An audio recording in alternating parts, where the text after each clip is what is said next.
What's up, boys and girls? It's the Gypsy back at it again. Back at it. Back at it again. Remix. No, it's Kurt DeVille boxing, and I got some news for you. Counterpunch. Nah, I'm just playing. I'm just fucking with Kurt. Kurt. Yeah, he's got a good channel. Let's leave him. Let's leave him be with his consistent same rhetoric. But whatever. This video, bro, is about my prediction on this fight, which I kind of said it in my last video, but I didn't add the other possibility of this fight because you never know what's going to happen in a fight, no matter how good of a predictor you are. That doesn't change anything. You know, the better boxer between these two is Lomachenko, not Haney, the guy that's pushing right now in this picture for the weigh-in. And I already knew that he was going to do this. As soon as this happened, I had a feeling he's going to push, the same, emotional bitch, I mean, it's nothing emotional if he's selling the fight, but this is, like, natural. Like, he wants to prove something or something. I don't know.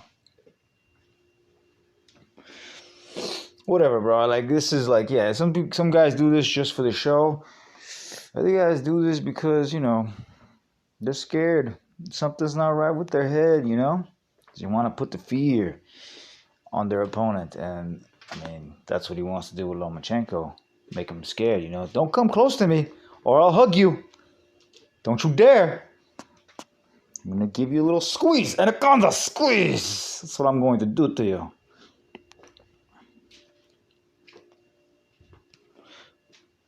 But little does he know that this guy right here, Lomachenko, is pretty good at getting out of tight squeezes, if you know what I mean, all right? Real tight squeezes. Anyways, is that what I'm trying? Am I saying Haney's a pussy? Maybe I am. I don't know. No idea. You know what I mean? Anyways, look, both of these guys are very talented. Haney's not the better boxer between the two.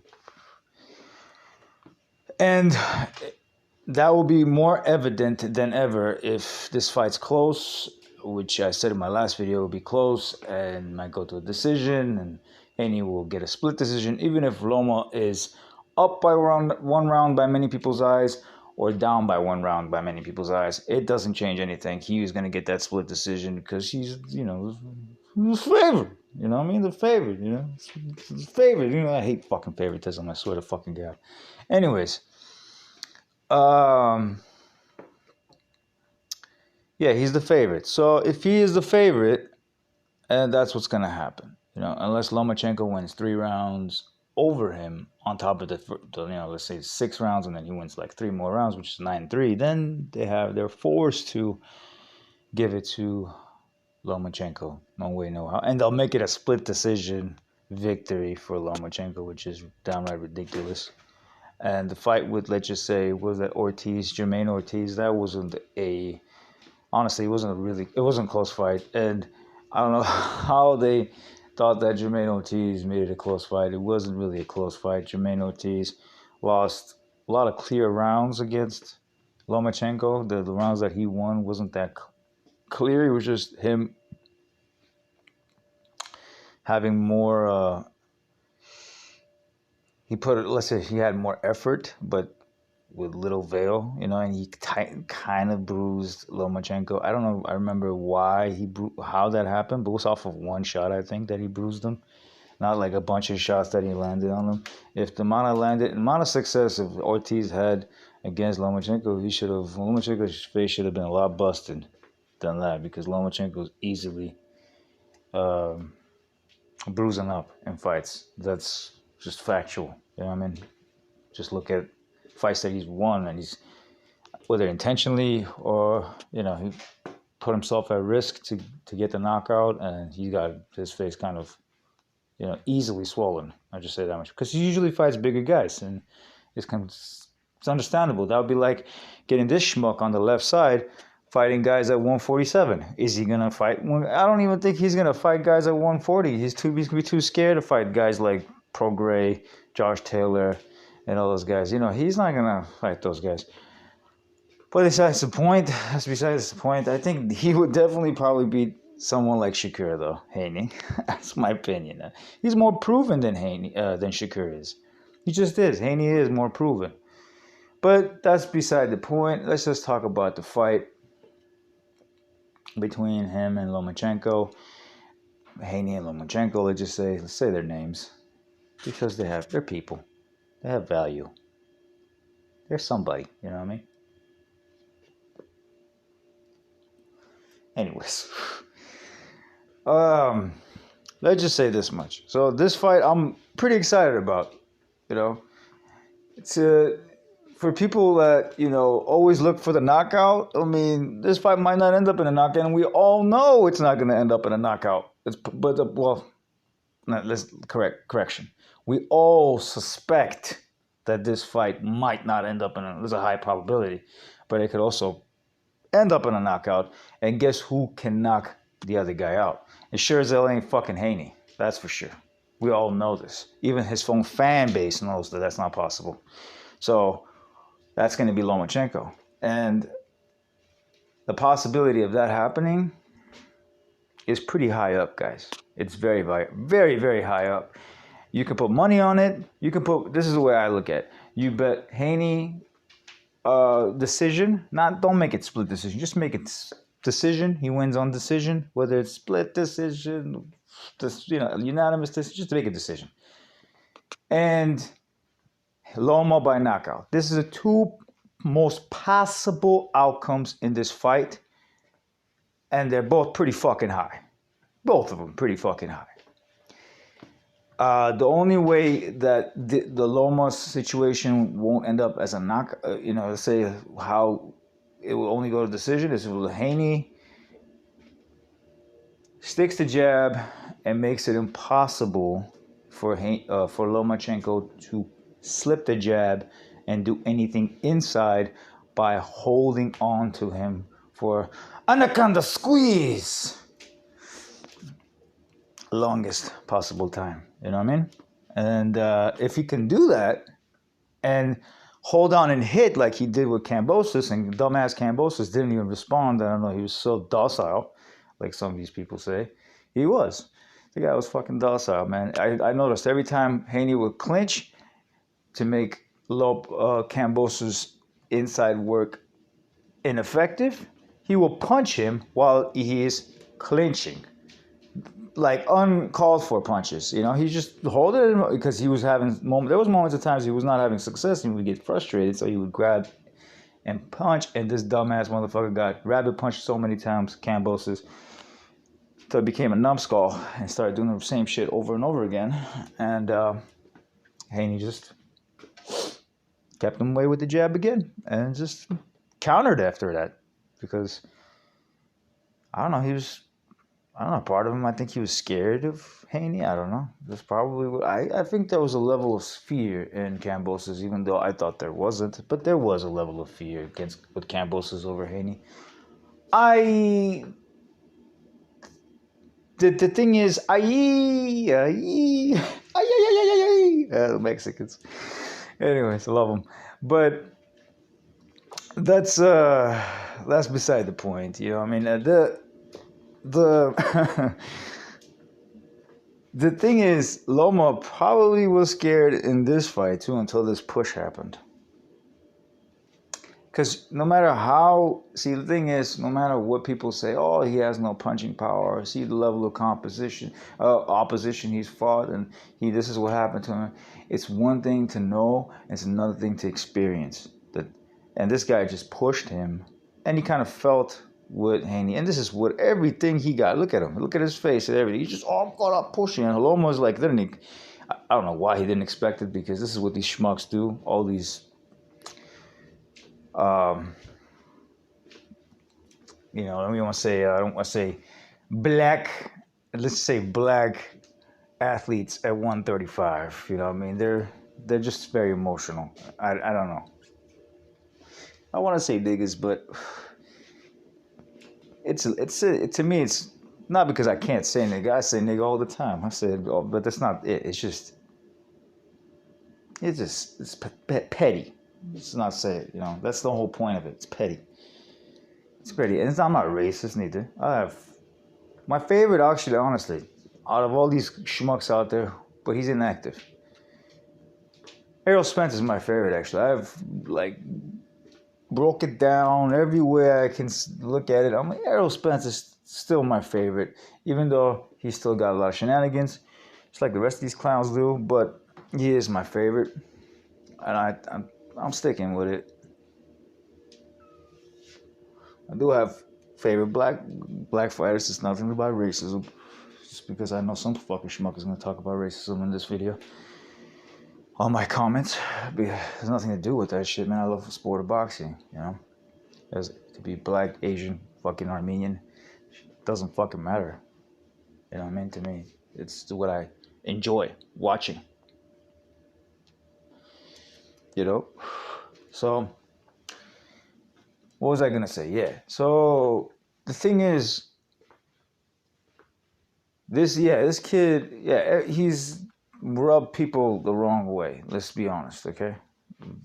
You know, the comments that he says about 4 years, he was running away. Motherfucker, he wasn't running away from you. You didn't have a title at the time, so why the fuck would he challenge you? Lopez didn't have a title too, that's why he didn't want to challenge Lopez. Then Lopez, I keep in mind that I was watching Lopez, and I thought this guy was the one to possibly beat Loma. But I still didn't favor him to beat Loma because of the fact that Lopez has moments where he's out of focus. And you saw that with Kambosos, you know? And I picked Kambosos to beat. Unlike a lot of motherfuckers who didn't. I'm not saying everybody. A lot of motherfuckers who didn't. I picked Kambosos to beat Lopez. And he never rematched him because he knew that was the wrong match for him. It was nothing to do about weight. And he just got away with it with weight issues. Oh, it's my weight, you know. I can't make 135 anymore. It's bullshit. It's all bullshit. He knew you couldn't fight him. He couldn't beat Kambosos, and Haney thought he saw a way to beat Kambosos pretty comfortably. Obviously, the reach advantage, and Kambosos' feet is not that good. Kambosos doesn't have that much of a good jab. He's not as fast as Lomachenko. You know, the things that Kambosos lacks, Lomachenko does not, and including the clinch area, you know.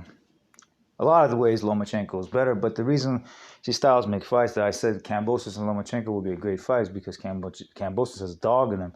And there's not going to be clinching like how Haney does, and it's going to be a fight that's going to be very thrilling to watch between Kambosos and Lomachenko. That's why I wanted that fight. But guess what? Kambosos didn't beat Haney. I thought he would in the first fight, and in the second one, obviously, I picked Haney to win.